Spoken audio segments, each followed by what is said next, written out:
გამარჯობა, მე ვარ დავით ნუცუბიძე, თქვენ უყურებთ ქარდაკის ახალ ვიდეოს. დღევანდელ ვიდეოში ვეყოლება 3 ავტომობილი, რომელიც ასე ვთქვათ, ყველაზე მოთხოვნადია თბილისში და ამ 3 ავტომობილებზე არის ყველაზე დიდი მოთხოვნა თუ სპორტულ ავტომობილს ეძებ. ესენი არის BMW M4, C63 AMG Mercedes-ისგან და Alfa Romeo Giulia Quadrifoglio. რა ხელა სახელი აქვს. მაგრამ ნახოთ, რომელი არის საუკეთესო ამ ავტომობილებიდან, ჩემ გამოცდილებას გაგიზიარებთ და პირველი იქნება M4, რომელშიც ახლა ჩავჯდები და წავალ და მოგიყვებით ჩემი ემოციების შესახებ.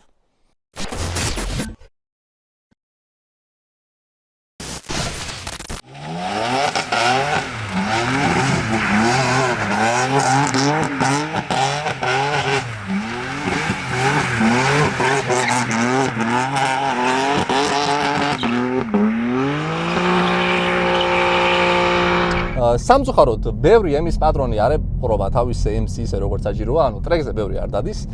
თუმცა სამაიმუნოთ და სასრიალოთ ხანდახან არის ხოლმე მაგის მცდელობები და რა თქმა უნდა, კარგია. მაგრამ ეს მანქანები რისთვისაც არის შექმნილი, რომ ტრეკზე იარო თვეში ერთხელ მაინც ტრეკ დეიზე მიიღო მონაწილეობა, მაგისთვის სამწუხაროდ ბევრი არ იყენებს, უმეტესობა არ იყენებს. რაც შეეხება ჩვენს კონკრეტულ M4-ს, მახოს ამ მანქანაზე, მახო მადლობა რომ მანქანა გვანდე. მახოს ამ მანქანაზე რაღაცები შეცვლილი აქვს, ხელები ნაფათურები აქვს, რა თქმა უნდა, ძრავში. ბუსტი მომატებული აქვს, დააპგრეიდებულია ტურბინა, გაგრილების სისტემა, პროგრამაც წერია და დაახლოებით აქვს 600 ცხენი საბურავზე, დაახლოებით ეგრე არის, რაც ზედმეტია, მე თუ გითხავთ, არაფერში არ ჭირდება.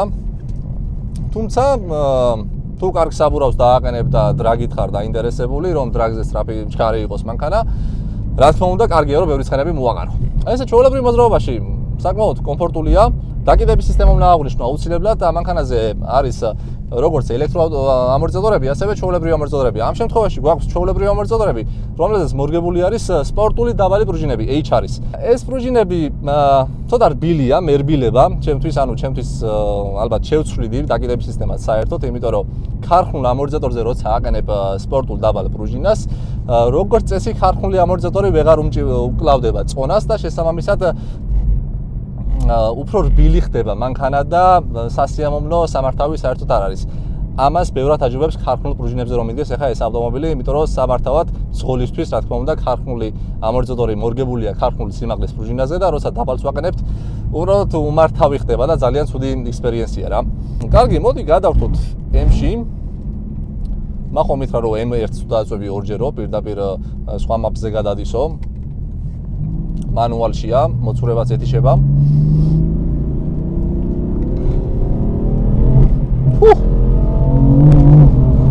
აი, მეოთხეშიც კი ცურავს. საბურავი კი მართალია, ხა ძველი აყენია, თუმცა ეს ბოლოდ საბურავის პრობლემა არ არის. მანქანა ძალიან ცურავს.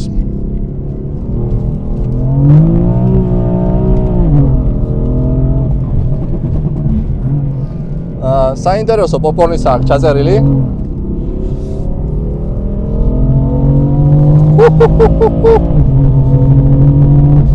ძალიან ჩქარია.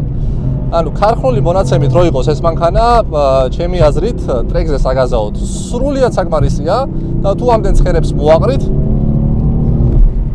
რა თქმა უნდა, შემდეგ უკვე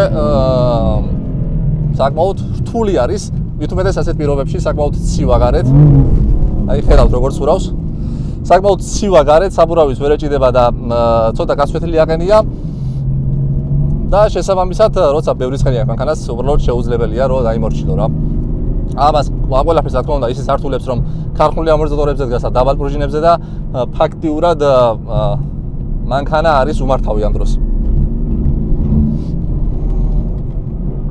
თუმცა შეგრძნებებით საკმაოდ ესე ვთქვათ, ნატურალური შეგრძნებები მოდის ემისგან. საჭის მექანიზმი ძალიან მომწონს, გზას კარგად გრძნობ, ასევე უკანა საბურავების მოჭიდება როგორია და რას აპირებს, როგორ ბუქსავდება. ეგ ყველაფერიც რა თქმა უნდა იგრძნობა. DCT კოლოფი არაჩვეულებრივად მუშაობს, ძალიან ჩქარია. რა თქმა უნდა, შესაბამისი პირობები ახლა დიდგორზე არ გვაქვს, იმიტომ რომ მარილია მოყრილი, ახლა ხანს თოვლი იყო და ზევით სულთლიანად თოვლია, აი ხედავთ, დაბალ ბრუნზეც კი როგორც ცურავს საბურავი.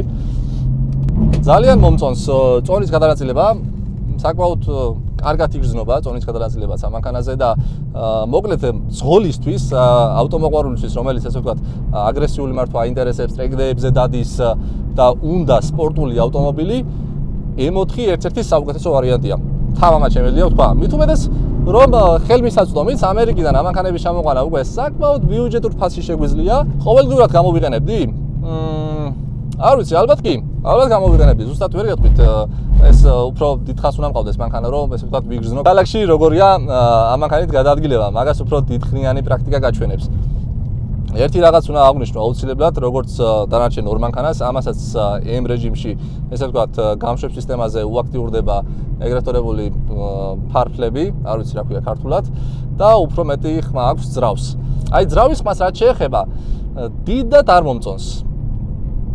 ალბათ ამ სამი მანქანიდან ბოლო ადგილზე დავაყენებდი M-ის ხმას. ნელა გადაადგილების დროსაც DCT კოლოფი იდეალურად იქცევა, სიჩქარეებში საკმაოდ რბილად თავს და არ იგრძნობა გადართვები და ეგეც ძალიან მაგარია. რა თქმა უნდა, M რეჟიმში უფრო აგრესიულად მუშაობს და ძალიან შქარას გრავს, არის ძალიან შქარა. საჭეზე გვაქვს შიფტერები, რომელიც aftermarket-ია. არ ვიცი, ხმა ისმის თუ არა. ვიზუალურად რაც შეეხება სალონს, ჩვეულებრივი ვებ-სერიისგან დიდად არ განსხვავდება, მცირე დეტალებში რა თქმა უნდა არის სხვაობები, განსაკუთრებით აი კოლოფის ადგილი M შიფტერით და საჭეც, რომელიც არის M-ის, ძალიან ლამაზად გამოიყურება. სალონიც ესე ვთქვათ, ლამაზად არის შესრულებული, კარბონებშია გაწყობილი და მთლიანობაში ძალიან მომწონს. ამ ფასში კიდევ ერთხელ გავიმეორებ, რა ფასებით ეს ავტომობილები ჯდება, ერთ-ერთი საუკეთესო არჩევანია და თუ M-ის ყიდვას ფიქრობ, ბიუჯეტურ ფასში, ყველაზე ბიუჯეტურად ამ მანქანის ყიდვა შეგიძლია და მერწმუნეთ, რომ უკმაყოფილო ნაბიჯად არ დარჩებით. C63-ში განავნესროლებ ახლა, იმიტომ რომ მაინტერესებს ეგ ავტომობილი როგორია, როგორც ნელა მოძრაობაში, ასევე ცოტა აგრესიულად მოყრობის შემთხვევაში და ვნახოთ.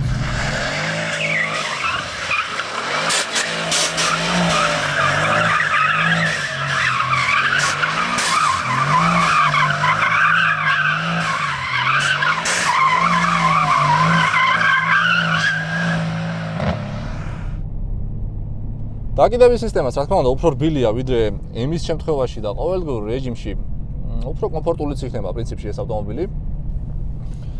ამჯერად გვაქვს ელექტროკონტროლირებადი ამორტიზატორები, რომლებიც შეგვიძლია დავაგრუბოთ, ორი რეჟიმი აქვს, სპორტი და სუპერ სპორტი, ესე ვთქვათ. აი თითქოს ზედმეტად რბილია. საერთოდ ვერ ვიფიქრებ, რომ AMG-ში იზიხარ. ეხლა ცოტა უსწორმასწორო ზედაპირზე გადავიარე და ესე გაქანავდა მანქანა თითქოს ჩვეულებრივი Mercedes-ი იყოს. აი მოხვევის დროსაც თითქოს ცოტა სიირწევა. მაგრამ აქ იმისთვის რომ გადავრთოთ Sport Plus-ში და ვნახოთ მანქანაზე როგორ შეიცვლება რაღაცები. რა თქმა უნდა, აქაც გვაქვს ელექტროფარდები, გამშვებ სისტემაში და ხმაც იცვლება მანქანაზე. შეგვიძლია ჩავთოთ მანუალ რეჟიმში და მოცურებაც გათიშული ხარ.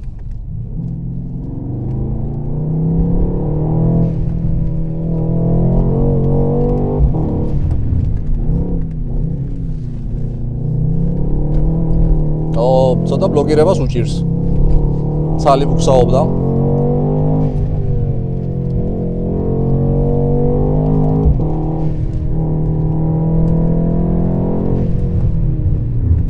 აი ეს სიმძლავრე უკვე გამოყენებადია M-ში იმდენად დიდია სიმძლავრე, რომ ფაქტიურად იმ მანქანაში ვერ ვიყენებთ აქ. აჭერდა მანქანა არ ცურავს. მუხრუჭები თითქოს არ მომწონს, უფრო კარგად იგრძნობოდა M-ში სამუხრუჭე სისტემა. თუმცა ხმა ვერ ვატვინ ტურბოს ხმა. და ამჯერად რაფოს დამატებული აქვს ეგრეთ წოდებული blow-off-ი დაცლის დროს საინტერესო ხმას გამოსცემს შემშვები სისტემა. დიდი მადლობა მანქანის ცდობისთვის, რაფაელ კიდევ ერთხელ.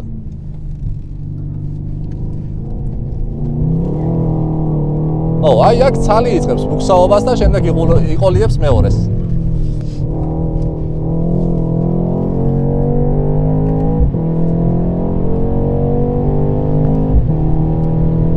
საკმაოდ ჩქარი მანქანაა ესეც, საკმაოდ ჩქარია. ქარხნული სიმძლავრე სრულად საკმარისია იმისთვის, რომ ავტოდრომზე სიამოვნება მიიღოთ. რაც შეეხება საჭის მექანიზმს, გამოცდილებით ცოტა ემი ჩემი აზრით უკეთესია, უფრო ზუსტია და ზუსტად გაძლევს ინფორმაციას. თუმცა ამასაც არ აუშავს, ვერ ვიტყვი რომ ცუდია.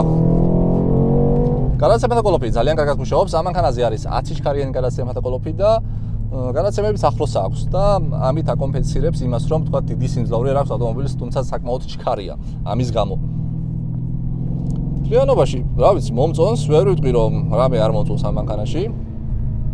უფრო თითქოს დავარცხნილი არის ეს ჩვენი ცხენის ძალები Mercedes-ში ვიდრე M-ში. M-ში უფრო სხარტად, ცოცხლად ხდება ყველაფერი და მართვის სტილიდან გამომდინარე, ანუ თვითონ საჭის მექანიზმიც კი სხვანაირია, განსხვავდება რა თქმა უნდა AMG-სგან. ეს უფრო ყოველდღიური ავტომობილია ვიდრე M-ი.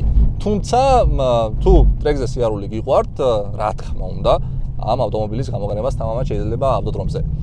ერთადერთი შედარებით სუსტი აქვს სამუხრუჭე სისტემა და ალბათ სამუხრუჭე სისტემა შევცვლიდი ამ მანქანაზე.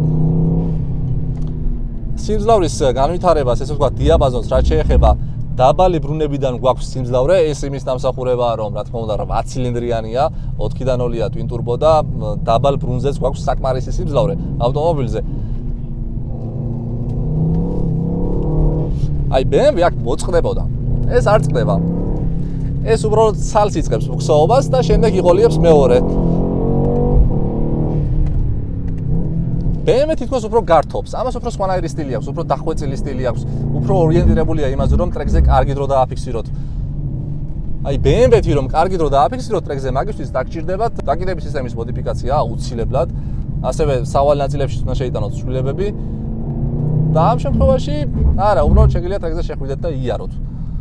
და საკმაოდ თავდაჯერებულად იგრძნობთ თავს. ჩემთვის პირადად ერთი შეხვედრით M-ი უფრო მძღოლის მანქანაა და უფრო კარგად გრძნობ ემოციებს, ასფალტიდან მიღებულ ემოციებს, ასევე მანქანა როგორ იქცევა, უფრო მეტად იგრძნობა ეს ყველაფერი.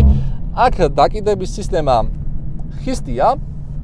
როცა გადავხდეთ უკვე ორი ესე ვთქვათ, დაგრუბების რეჟიმი აქვს დაკიდების სისტემასა, როცა გადავხდეთ მაქსიმუმზე, საკმაოდ დაგრუბდა მანქანა არ ირხევა, კარგად დგას, საბურავებიდანაც მეტი გრძნობელობა მოდის, თუმცა აი კომფორტ რეჟიმს რო დაუბრუნდეთ, ყოველდღიურ მანქანად Mercedes ავირჩევთ. თუ თქვენ გინდათ ავტომობილი, რომლითაც ყოველდღიურად გადაადგილდებით, მაგრამ ამავდროულად გინდათ რომ ტრეკზე ხანდახან გაერთოთ ხოლმე, ან შეიძლება არც გინდათ ტრეკზე საერთოდ წახვიდეთ, უბრალოდ გიყვართ ჩქარი ავტომობილები, მაგ შემთხვევაში C63 იდეალური ვარიანტია. M-ზე როგორც კი დაждდებით, მაინც აი ხული გნობისკენ გიბიძგებთ რა და ეს ავტომობილი ეგრე არ არის. მიუხედავად იმისა, რომ AMG-ია და გათვლილია იმაზე, რომ ჩქარა და სწრაფად იმოძრაოთ და ტრეკზე სიარული ძალიან კარგად შეუძლია ამ ავტომობილს, მაინც უფრო ყოველდღიურ მანქანას შევადარებდი რომელიმეს რა. ყოველდღიურად ამ მანქანით მოკლედ დიდი სიამოვნებით ვივლიდ. მე-7, მე-8, მე-9. ანუ რამდენი სიჩქარეებია, რა შეიძლება თამდენი გადაცემები ვერ ხვდები. ახლა კი უკვე გადავინაცვლოთ ჩვენს Alfa Romeo-ზე, რატომღაც მგონია რომ ამ სამი ავტომობილიდან Alfa Romeo-ს ავირჩევ. არ ვიცი, ნახოთ.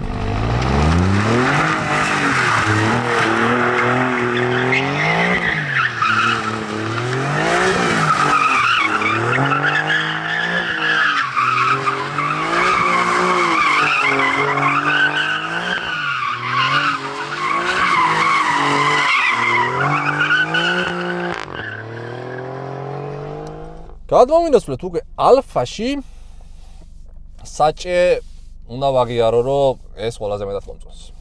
ყველაზე დახვეწილი საჭე აქვს, თან ზომაც იდეალური აქვს, სტარტ-სტოპი აქ გვაქვს და რა ვიცი, ხელშიც ძალიან კარგად ზის.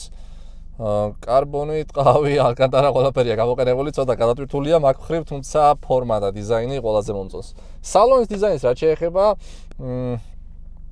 კარგია, ნორმალურია, ვიტყოდი რომ C-კლას და M-ს შორის დავაყენებდი ალბათ უფრო ამის სალონს. ცოტა old school-ად მეჩვენება რა, ცოტა ძველმოდური არის ეს სალონს თუ შევადარებთ, თუმცა მომწონს.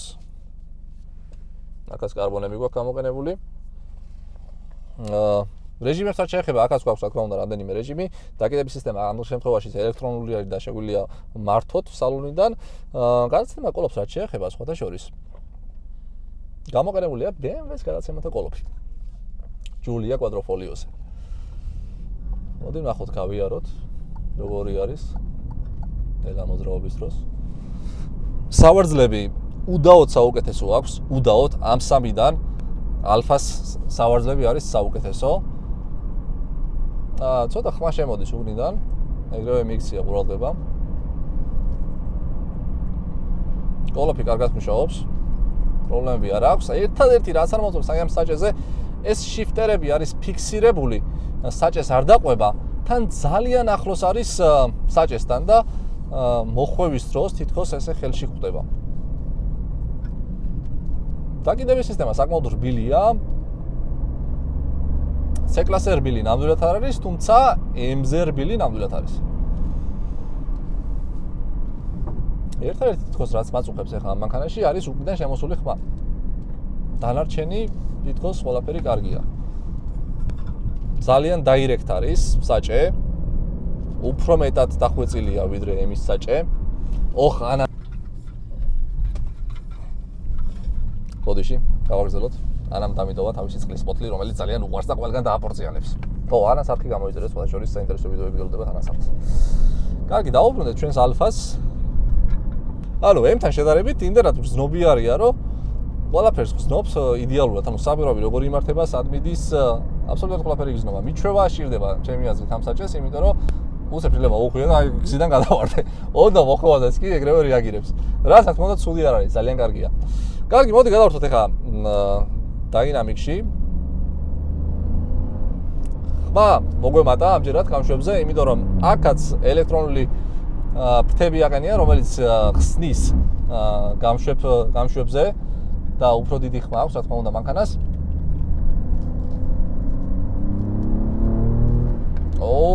ძალიან სასიამოვნო ხმა აქვს.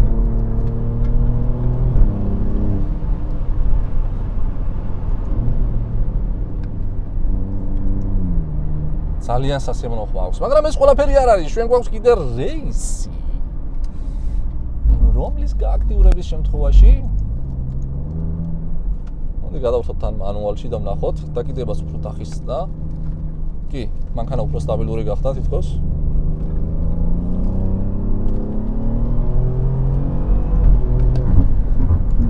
ბუხრუჭები ძალიან კარგია.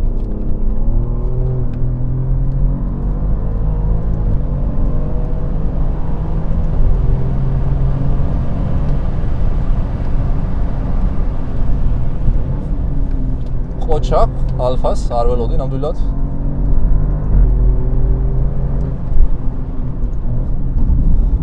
ერთადერთი რაც მიტეხავს აი ეს შიფტერები არის ახლა აქ.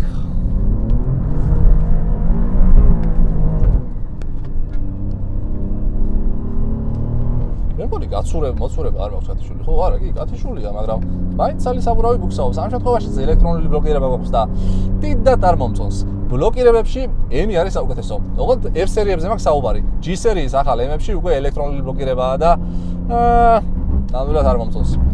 ხოლო F სერიაში გამოყენებულია მექანიკური ბლოკირება, რაც იმაზე მეტყველებს, რომ ანუ აგრესიულად მართვის დროს ზუსტად გზნობ უკანა მხარე მანქანის რაშევა მოცურდა უფრო გაცილებით კონტროლირებადია ვიდრე ამ შემთხვევაში, როცა ელექტრონული ბლოკირებები გვაქვს. ამ შემთხვევაში ერთი საბურავი იწყებს ბუქსაობას, შემდეგ ახსენდება ელექტროობას, რომ უნდა ჩართოს ბლოკირება, მერე უკვე ბლოკავს მეორე საბურავსაც და ასე გაწელილი არის პროცესი, რაც რა თქმა უნდა მთლიანობაში ანელებს პროცესს და როგორც ესეთი დრაივერ ექსპერიენსი რომ მიიღოთ და მძღოლებისთვის ეგ საერთოდ არის კარგი. საკმაოდ თავდაჯერებულად გრძნობ ამ ავტომობილში თავს, უფრო მეტად ვიდრე წინა ორ ავტომობილში.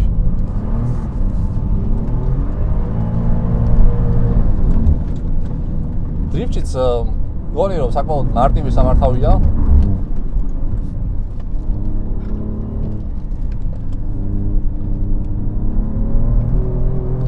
იგრძნობა რომ სედანია და ესე ვთქვათ ბაზა თითქოს გაწელილია, წონა უკან იგრძნობა, კუპეების შემთხვევაში ნაკლებად იგრძნობა წონა და უფრო გათანაბრებულია ესე ვთქვათ წონის გადანაწილება.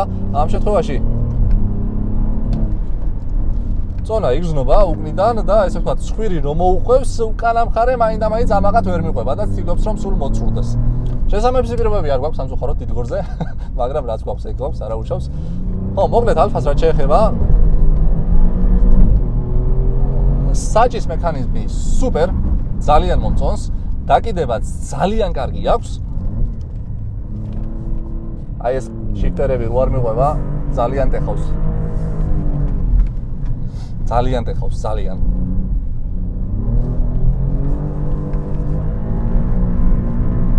აი ბლოკირება რო იქცევა ხედავთ. არასტაბილურია. ეხლა რო ყოფილიყავი მახოს M4-ით, იმდენად სტაბილურად ამოივლი და კონტროლირებადია ყველაფერი, რომ მექანიკური ბლოკირება რა თქმა უნდა ყოველთვის ჯობია. არხი გამოიწერეთ ხალხო რა, რატო არ იწეთ არხი? ხო შეგიძლიათ რა არხი გამოიწეროთ.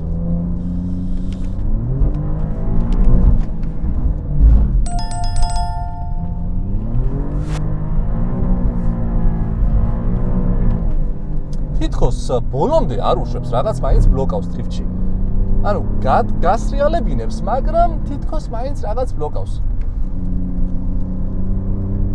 ვერა მოხსენი უკანა მხარე როგორ იქცევა ამ მანქანაზე. ძალიან უცნაურია.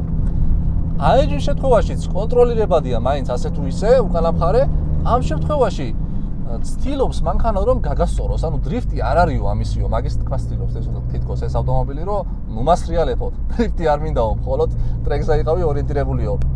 რა თქმა უნდა, ვეთანხმები იტალიერებს, ამაში ცუდი არაფერი არ არის, მაგრამ როცა მოაცურებ მანქანას და ესე ვთქვათ, მოგიცურდება, ეს ყველაფერი უნდა იყოს კონტროლირებადი, აუცილებლად. წინააღმდეგ შემთხვევაში შეიძლება დაგამტრიოს, რაც არავის არ უნდა. ძალიან კარგი მანქანა, ძალიან მომწონს. მირჩევნია AMG-ს მე პირადად? კი, AMG-ს ნამდვილად მირჩევნია, იმიტომ რომ მეტად მაქვს იტალიური ხასიათი, მეტად მაქვს დრაივერზე მორგებული ხასიათი. ძღოლის ხასიათი, სპორტულობაც მეტად შეინიშნება ავტომობილში ვიდრე C63-ში. M4-ს მირჩევნია? რთული კითხვა. ეს ავტომობილი არის სედანი, ის ორი არის კუპე. რა თქმა უნდა, კარგი იქნებოდა რომ ყოლოდა F80-ის M3, რომელიც არის F-სერიის სედანის ძარაში, ასევე C63-იც ყოფილიყო სედანი, თუმცა ჩვენმა მეგობარმა ლადოს მოგითხვა, გაკიდა თავის C63 და იყიდა რაღაც S-კლასი, რომელთაც ძალიან ბერად გზნობს თავს დარწმუნებული ვარ. ძრავი არის იტალიური შედევრი. ხმაც ძალიან კარგი აქვს, აი სასიამოვნო ჟღერადობა აქვს, სიმძლავრეც აქვს იდეალურად. არის V6, დაბლებზეც საკმაოდ კარგი სიმძლავრე გვაქვს. აი უკანა მხარე დიდად არ მომწონს, აი უკანა ხიდი არ ვიცი. თუ იშოვება მანქანებზე მექანიკური ბლოკირებები, ალბათ მექანიკურ ბლოკირებას დავაყენებდი მობილი. არ ვიცი, ვიდეოს ბოლოს ალბათ გეტყვით ვერდიქტს თუ რომელ მანქანას ავიღებდი. ვიზუალურადაც დავიაროთ ეს ყველა ავტომობილები, შევადაროთ, გარედანაც მოვისმინოთ ხმები და შემდეგ უკვე შევაჯამოთ ჩვენი ავტომობილების განხილვა.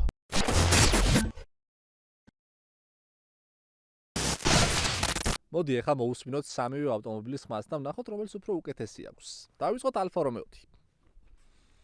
Cold start-ი.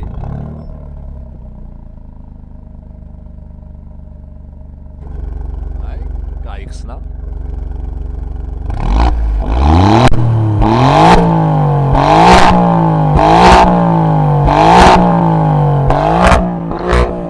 ჩანს soft limiter-ი არ გვაქვს Alfa-ზე და ბოლომდე გვაძლევს რუნების და ტრიელების საშუალებას. კარგი იყო Alfa, მოდი აბა მოვუსმინოთ C-კლასს როგორი ხმა იქნება.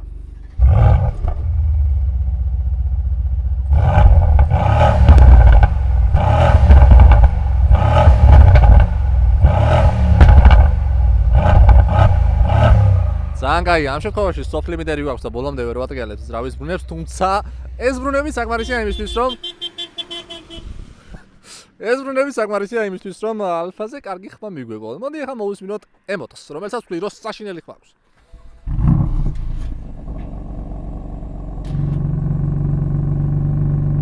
ძალიან დიდი ხმა ექნება ეჭვიბაქ.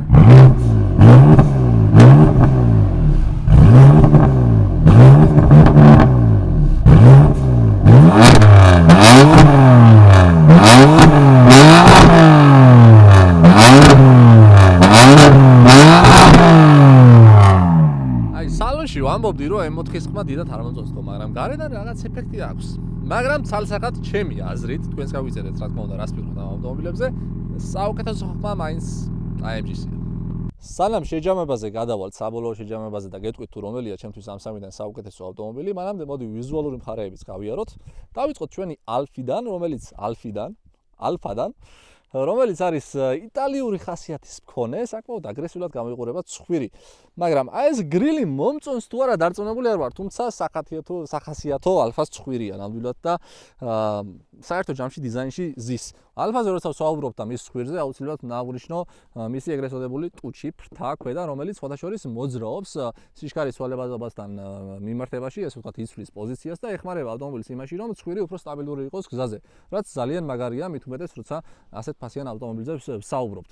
კაი, განავიწყოთ უკვე გვერდზე, სადაც დაგვხვდება ეგრეთ წოდებული დედალ-მამალი დისკები, რომელიც საკმაოდ ლამაზად გამოიყურება. შიგნით კი უზარმაზარი სამუხტის სისტემაა მოთავსებული, რა თქმა უნდა, თავისი ექსპორტშინიანი, ესე ვთქვათ, დუშებით და სხვადასხვა პიზეროს საბურავები აყენია ამანხანაზე, რომელიც ასევე იტალიური ბრენდის არის. აქ გვაქვს პატარა ფრთა, რომელიც იმედი მაქვს ფუნქციურია და მხოლოდ მიტყებებული არ არის, აშკარად შიგნით არის, ესე ვთქვათ, რაღაც ცივცე და რაღაც იმაზე მეტყველებს, რომ ფუნქციურია. არ უნდა გამოვხდეს ალფასთვის დამახასიათებელი ლოგო, რომელიც სპორტულ ალფებს აქვს განსაკუთრებით გამოყენებული ეს ლოგოები და მის სპორტულ ხასიათს უსვამს ხაზს. გვერდებზე, რა თქმა უნდა, როგორც წინ ისე მოყვება დამატებები, რომელიც საკმაოდ კარგ ვიზუალს ანიჭებს მანქანას და ძალიან კარგად გამოიყურება აგრესიულად. ხაზს უსვამს იმას, რომ ეს ავტომობილი გათვლილია ჩქარა სიარულზე და ტრეგზა სიარულზე. გადავასვლოთ უკვე უკანა მხარეს, სადაც გვაქვს ესეთი ლამაზი კარბონის სპოილერი, რომელიც საერთო ჯამში დიზაინში ზის და ძალიან უხდება ამ ავტომობილს. ფერიც სხვადასხვა მიმზიდველია. არ ვიცი, ეს ფერი ალფას საფირმო ფერი არის თუ არა, თუმცა ძალიან უცხო და ლამაზი ფერი არის. გაგვიზიარეთ თქვენი აზრი, რას ფირხთ ამ ფერზე, ანუ სხვა ფერს თუ აიღებდით, მე უბრალოდ ალბათ ალფას წითელს ავიღებდი ეს ავტომობილი რომ მინდოდეს, არ ვიცი. ქვევითაც რა თქმა უნდა გვაქვს 4 გამშვები გამოსაბურქვის სისტემა, რომელიც არ არის ფეიკი. და პირდაპირ გამშვებზეა მიერთებული, ასევე გვაქვს უკანა დიფუზორი, უზარმაზარი აეროდინამიური მიმართულებით, რომელიც აქტიურად მუშაობს, რა თქმა უნდა, ჩქარა სიარულის დროს. საერთო ჯამში უკანა ფარე ძალიან მოძოს ამ მანქანაზე, ფარებზე ვერ ვიტყვი რომ ძალიან დახვეწილია, თუმცა LED ფარებია და საკმაოდ ლამაზად ზის დიზაინში. საერთო ჯამში რო შევაჯამოთ, ალფა რომეო საკმაოდ სიმპათიურად გამოიყურება. რა თქმა უნდა, გემოვნებაზე არ დაობენ და მაინც ინდივიდუალურია, რა თქმა უნდა, ადამიანების შეხედულებები დიზაინზე, თუმცა ვერ ვიტყვი რომ ამ მანქანაზე მახინჯიან რამე ეგეთი. საკმაოდ ლამაზად და დახვეწილად გამოიყურება. რაც შეეხება ალფას მონაცემებს, აქ შეგხვდებათ 2.9 ლიტრიანი ძრავი, V6 ძრავი, რომელზეც დამაგრებული არის 2 ტურბინა და ჯამში გამომუშავებს 505 ცხენისძალას და 600 ნიუტონ-მეტრს. რაც შეეხება კოლოფს, აქ არის 8 HP-ის კოლოფი BMW-სგან, რომელიც ძალიან კარგად მუშაობს. მისი წონა კი შეადგენს 1730 კილოგრამს. ახლა უკვე გადავნაცვლოთ C-კლასზე და მოდი ბარემ უკანა მხარიდან დავიწყოთ, რადგან აქ ვართ. პირველ რიგში თვალში ხვდება ეს სპოილერი, რომელიც ესეთი მომრგვალებული ფორმის არის. არ ვიცი აქტიურად ეხმარება თუ არა აეროდინამიკას და რამე მნიშვნელობას ანიჭებს, მაგრამ იმედი მაქვს რომ ანიჭებს. საერთო ჯამში უკანა მხარეს თუ შევხედავთ C-კლასს, უფრო დახვეწილია, უფრო თითქოს მომრგვალებული ფორმები აქვს. მაგრამ აგრესიულობას ხაზს უსვამს, რა თქმა უნდა, მისი 4 მაყუჩი და ეს დიფუზორი, რომელიც მხოლოდ AMG-ს მოყვება. ამჯერად Mercedes აქ fake თავები არანაირ კავშირში არ არის გამშვებ სისტემასთან. გამშვების სისტემა შიგნით თავდება. რატო იყენებენ საერთოდ Mercedes-ი ესეთ რაღაცებს ვერ ხვდები, ანუ რატო აკეთებენ ეგეთ რაღაცებს ზოგადად მანქანებზე რა? არა მარტო Mercedes-ი, ბევრი ბრენდი იყენებს ეგეთ რაღაცებს, მაგრამ Alfa შემთხვევაში პირდაპირ მიერთებული არის მილები, როგორც უნდა იყოს ისე. და Mercedes შემთხვევაში გვაქვს აი მხოლოდ ეს თავები, რომელიც რო დააზიანო, მიხვალ და იყიდი უბრალოდ. გამშვებ სისტემასთან კავშირი საერთოდ არ აქვს, უბრალოდ ლამაზად გამოიყურება. არ ვიცი. ფარებიც საკმაოდ ლამაზი აქვს, LED ფარი, LED განათება აქვს, მომრგვალებული ესეთი საყვარელი უკანა მხარე აქვს. არ ვიცი რამე აგრესიულია. ალფას უკანა მხარე უფრო აგრესიულია ჩემი აზრით, ვიდრე C63-ის. გადავიდეთ უკვე გვერდით მხარეზე, აქ AMG-სგან ესე თქვა არაფერი განსხვავებული და საოცარი არ გვაქვს, რომ განასხვავოთ ჩვეულებრივი C-კლასიდან. ერთადერთი ეს დამატება გვაქვს, რომელიც ხაზს უსვამს, რომ AMG ავტომობილი, ასევე ამ ავტომობილს აკლია აქ წარწერა, ვერვა ბიტურბო უნდა ეწეროს, თუმცა პოლირება უნდა გაუკეთეს ამ ავტომობილს და მაგიტომ არის მოხსნილი. სარკეები ამ შემთხვევაში ჩვეულებრივი გვაქვს, არაფერი დიზაინით გამორჩეული, კამერა გვაქვს, რომელიც გვეხმარება, რა თქმა უნდა, მართვაში. და მივიდეთ ცხვირთან. ცხვირს სანამ მივადგებით, რა თქმა უნდა, არ უნდა გამოვხდეს ეს უზარმაზარი კრილო, რომელიც გამოწეულია და ხაზს უსვამს იმას, რომ ამ მანქანას ბევრად უფრო გარნიერი აქვს ბაზა, ვიდრე ჩვეულებრივ C-კლასს.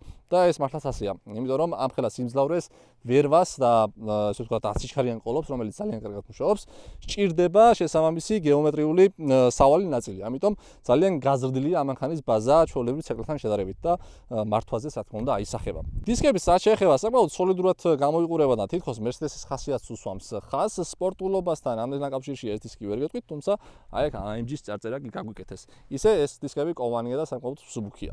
გადავიდეთ უკვე ცხვირზე, სადაც დაგვხვდება AMG-ს უზარმაზარი ბამპერი. თავისი ამ გრილებით, რომელიც რა თქმა უნდა ფუნქციურია და პირდაპირ რადიატორებთან მიდის, ამანქანას გაგრილება ნამდვილად სჭირდება, იმიტომ რომ ძალიან დიდი ძრავია მოთავსებული შინით ძალიან დიდი ტურბინებით. ამიტომ გაგრილება აუცილებელია ასეთი ავტომობილებისთვის. სხვა რამე ისეთი განსაკუთრებული დიზაინის ხელოვნების ნიმუშს ვერ ხედავ ამანქანაში, ფარები საკმაოდ ლამაზია, LED განათება აქვს რა თქმა უნდა და ეგეც დახვეწილია. მთლიანობაში რომ შეხედავთ, ჩვეულებრივი C-კლასისგან რა თქმა უნდა განსხვავდება და როდესაც დაინახავთ ავტომობილს, ეგრევე მიხვდებით რომ AMG-ა. და შეგვხვდებათ 4 ლიტრიანი, 8 ლიტრიანი twin turbo ძრავი, რომელიც გამომიშავებს 470 ცხენისძალას და 700 ნიუტონ-მეტრს. რაც შეეხება გადასამაყოლობს, არის 9 სიჩქარიანი, რომელიც ძალიან სწრაფად რთავს, თუმცა ეს ავტომობილი საკმაოდ ბევრ სიწონის და მისი წონა შეადგენს 1780 კილოგრამს. და გადმოვინაცვლოთ BMW M4-ზე, რომელიც არის ელექტრიკად ჩამწკრივებული 6 ცილინდრიანი ძრავით აღჭურვილი twin turbo, გამომიშავებს 425 ცხენისძალას და 600 ნიუტონ-მეტრს, მიერთებულია 7 სიჩქარიან DCT კოლოფთან, რომელიც საკმაოდ სწრაფია და მისი წონა შეადგენს 1550 კილოგრამს. თუმცა ამ შემთხვევაში მახოს ხელები აქვს ნაფათურების ძრავში და ამ მანქანის სიმძლავრე გახდათ დაახლოებით 600 ცხენისძალას საბურავზე. სანამ დავიწყებთ მის ვიზუალზე საუბარს, უნდა აღვნიშნო ერთი რამ, ამ მანქანაზე შესრულილია დაკიდების სისტემა, პრუჟინები, გაცილებით დაბალია და მაგიტომ გამოიყენება უფრო აგრესიულად ვიდრე წინა ორი ავტომობილი და დამატებულია ასევე ტუჩი და რაღაც პატარა ფრთები, რომელიც მომწონს ხო დიდად ვერ გეტყვით. ლამაზია? არ ვიცი, უხდება. მე მგონი რომ უფრო სტოკი აჯობებდა, არ ვიცი, ზუსტად ვერ გეტყვით. მაგრამ ძალიან მომწონს BMW-ს დამახასიათებელი ფარები თავისი ენჯელებით, რომელიც ესე დადის და ქალაქში რომ მოდის BMW, ეგრევე მივხვდები რომ BMW-ა. რა, როგორც კი თვალს მოკრავ და ამ ენჯელებს დაინახავ, რა თქმა უნდა, ეგრევე ვიფიქრებ რომ BMW მოდის. რა შეეხება მის ბამპერის დიზაინს, საერთო ჯამში დახვეწილია, რა თქმა უნდა, აქაც გვაქვს უზარმაზარი კრილოები, რომელიც ესე ვთქვათ ავსებს მის სავალ ნაწილს და ჩვეულებრივი BMW-სგან, ჩვეულებრივი მეოთხე სერიისგან რა თქმა უნდა განსხვავდება, ასევე განსხვავდება კაპოტითაც. წინა ორ მანქანაზე არ მისაუბრია კაპოტებზე, თუმცა AMG შემთხვევაში მე მგონი განსხვავდება კაპოტი, ხო? ვიდრე ჩვეულებრივ C-კლასზე, აქაც გვაქვს დამატებითი აგრესიული ესე ვთქვათ ზოლები და სხვა შორის ძალიან კარგად ჩანს ეგ ყველაფერი. დავუბრუნოთ ისევ ჩვენ BMW-ს, აქაც რა თქმა უნდა განსხვავებული კაპოტი გვაქვს. ამ შემთხვევაში მახოს დაყენებული აქვს aftermarket დისკები, რომელიც ძალიან უხდება ავტომობილს, საკმაოდ კარგად დგას, ლამაზად გამოიყურება, მით უმეტეს როცა დაკიდების სისტემა დაწეულია დაბლა ავტომობილი, ძალიან კარგ ვიზუალს ანიჭებს. ფერიზე ვერ გეტყვით ვერაფერს, მოგწონთ ეს ფერი? მე დიდად არ ვგიჟდები ამ ფერზე, თუმცა BMW-ს მოყვარულების უმეტესობას გადაკეტილი აქვს ამ ფერზე და აი ამას რო დაინახავენ, ეს არის ბათი საოცნებო ფერი. როცა ეს მანქანა გამოვიდა, სხვათა შორის პრეზენტაციაზე ზუსტად ასეთი ფერის M4 იყო გამოყენებული და ძალიან ეფექტური იყო მაშინ. ახლა რო უყურებ რეალობაში, კი ეფექტური ფერია ნამდვილად, თუმცა ვფიქრობ, რომ სხვა მოდელს ავიღებთ. რაც შეეხება მის სარკეებს, ძალიან მომწონს მისი დიზაინი, ესეთი აგრესიული ფორმაა გამოყენებული და ეიმებს აქვს ხოლოს ასეთი სარკეები და ძალიან უხდება. ქვევითაც რა თქმა უნდა დამატებები გვაქვს, ესეც უკვე aftermarket-ია. და კარბონის ეფექტი აქვს, არ მგონია ეს ნამდვილი კარბონი იყოს, მაგრამ ნამდვილი კარბონია, მე მგონი არა, ხო? გადამოვინოსოთ უკვე უკანა მხარეზე, ამ შემთხვევაში სპოილერი არ გვაქვს აქ გამოყენებული, თუმცა ეყენა როგორც ჩანს, იმიტომ რომ კვალი არის. მთლიანობაში ესეთი უკანა საბარგულს ესეთი ფორმა აქვს, სპოილერის ფორმას მეორებს და რა თქმა უნდა დარწმუნებული ვარ რომ ფუნქციურია და მაღალ სიჩქარეზე ძალიან ეხმარება ავტომობილს ეს ფორმები. მისი ესეთი LED განათება, რომელიც ძალიან მომწონს და რა თქმა უნდა BMW-ისთვის სახასიათო უკანა 4 მაყუჩი, რომელიც ესე ვთქვათ შუაში არის, უფრო მეტად მოთავსებული ვიდრე კიდეებში, ძალიან უხდება. ამ შემთხვევაშიც ფეიკი არაფერი არ არის, ნამდვილია, პირდაპირ მიერთებული არის გამშვებ სისტემაზე, დიფუზორიც გამოყენებულია, თუმცა ეს დარწმუნებული არ ვარ რომ ქარხნულია. მე მგონი aftermarket-ია. ესევე როგორც აი ეს დამატებები. მთლიანობაში M4-ის დიზაინი ძალიან მომწონს, ზარა მთლიანობაში ძალიან ლამაზია. არ უნდა გამომჩნდეს კარბონის სახურავი, რომელზეც სარემონტო სამუშაოები მიდის და მაგიტოა გადაკრული რაღაცა. მაგრამ კარბონის სახურავი აქვს ავტომობილს. Mercedes-ის შემთხვევაში გვაქვს პანორამა და კარბონის სახურავი აქვს ასევე ალფასაც, რომელიც ძალიან უხდება და ძალიან ლამაზია. მაგის კადრებს მე ანა ჩასვამს. ანას არქი გამოიწერეთ. არა, ორჯერ თქვი უკვე შენ არქი გამოიწერეთ, შენზე არ ვითხოვს არაფერი, ხედავთ ხალხო. დიზაინს რაც შეეხება, არ ვიცი ამ სამი ავტომობილიდან რომელზე გავაკეთო არჩევანი. ალფას დიზაინი უფრო უცხოა, დახვეწილია და ყურადღებას იქცევს ეგრევე, რა თქმა უნდა. Mercedes-ის დიზაინიც გავს ჩვეულებრივ C-კლასს, თუმცა რო შეხედავ მივხვდები რომ რაღაც სხვა არის და სხვა მოდის და ბევრად უფრო აგრესიული დგომი აქვს C-ს AMG-ს და რა თქმა უნდა ძალიან მიმზიდველია. M4-ის დიზაინიც კიდე იმდენი ვიდეო, იმდენი ფოტო, იმდენი მასალა, იმდენი ბლოგერი საუბრობს ამ მანქანაზე, რომ უკვე ყელშია ამოსული და ყველგან იმდენი დადის ხო მართლა ბოლო-ბოლო ქალაქში რომ აი ყელში არის დიზაინი ამოსული, თუმცა უნდა ვაღიაროთ რომ ლამაზია. მაკინჯი ნამდვილად არ არის. გაგვიწვიმდა, აქ წვიმს თუმცა ზევით თოვს, გვინდოდა ზევით თავს სულიყავით და კადრები აღვიღო, თუმცა იქ უკვე მაგარი თოვლი მოდის სამთარია. რაც შეეხება ავტომობილებს, რომელს ავიღებდი ამ სამიდან. დავიწყებ Mercedes-ით. Mercedes-ი საკმაოდ მაგარი მანქანა, ძალიან მომეწონა რა, არასდროს არ მყოლია შეხება, არ მქონია არასდროს C63 AMG-სთან. საკმაოდ საინტერესო სამართავია. ყოველდღიურ რეჟიმში უდაოდ ამ სამიდან ავიღებდი C63-ს, როცა იწევს ეს ყოველდღე მოძრაობა, ცოტა ჩქარი მანქანაც სჭირდება, შოგზაზეც გადაადგილდები. C63 ჩემი აზრით საუკეთესო არჩევანი არის ამ სამიდან. მით უმეტეს თუ გავითვალისწინებთ რომ საქართველოში ვცხოვრობთ, სასერვისოთაც შედარებით უფრო მარტივი არის, ვიდრე თქვათ თუ ავიღებთ Alfa Romeo-ს რა. M4-ის ნაწილები რა თქმა უნდა საკმაოდ ბევრი არის საქართველოში. მოკლედ, პრაქტიკულობიდან გამომდინარე, თუ არჩევანს აკეთებთ ავტომობილზე, რომელიც უნდა იყოს ყოველდღიურ გადაადგილებაში თქვენთვის, C63 საუკეთესო არჩევანია. რაც შეეხება Alfa-ს, ძალიან დახვეწილი სტილი აქვს. სამართავაზად ყველაზე კარგი სახასიათი თითქოს Alfa-მ დამანახა, საჭის მექანიზმი, მისი გეომეტრია, მისი სავალი ნაწილი ყველაზე მეტად მომეწონა თითქოს, თუმცა დარწმუნებული არ ვარ, რამდენად ხარისხიანი ეს ყველაფერი, რამდენად გაუძლებს დროს, რამდენად აგრესიული, ესე ვთქვათ, რამდენად გაძლებს აგრესიული მოხმარების დროს ტრეკზე როდესაც ივლი ამ ავტომობილით. ამიტომ ცოტა ჩემი აზრით სარისკო არის ამ ავტომობილის შეძენა, მით უმეტეს რომ ნაწილები საკმაოდ ჭირს და თუ დააპირებთ ამ მანქანის ჩამოყვანას, აუცილებლად უნდა გაითვალისწინოთ ეს ფაქტორი, რადგან გაგიჭირდებათ ამ მანქანების ნაწილების მოძიება. საბოლოოდ ძალიან დიდი სიამოვნა მივიღე ამ სამივე ავტომობილით, სამივეთი გავიარე, ცოტა ვისრიალე კიდევაც, ემოციები მივიღე და ყოველთვის საინტერესო ხოლმე მანქანების ასე გატესვა, როდესაც უშუალოდ ერთის და მეორეს მიყოლებით ტესტავ ავტომობილებს, უფრო გიადვილდება, რა თქმა უნდა, არჩევანის გაკეთება. ბევრი ინფორმაცია მივიღე ამ ავტომობილებზე და ალბათ ვფიქრობ, რომ BMW ჩემს ხასიათში უფრო მეტად ჯდება. თუმცა ეგ იმას არ ნიშნავს, რომ ამ სამიდან BMW საუკეთესოა. თქვენ თუ მოგწონთ Mercedes-ი, რა თქმა უნდა, Mercedes-ი უნდა იყიდოთ და თუ იტალიური ხასიათი გიზიდავთ, რა თქმა უნდა, შეგიძლიათ Alfa აიღოთ. დავსველდი, წავედი, არხის ამოწერა არ დაგავიწყდეთ. დიდი მადლობა რომ ვიყურებით, აბა დროებით.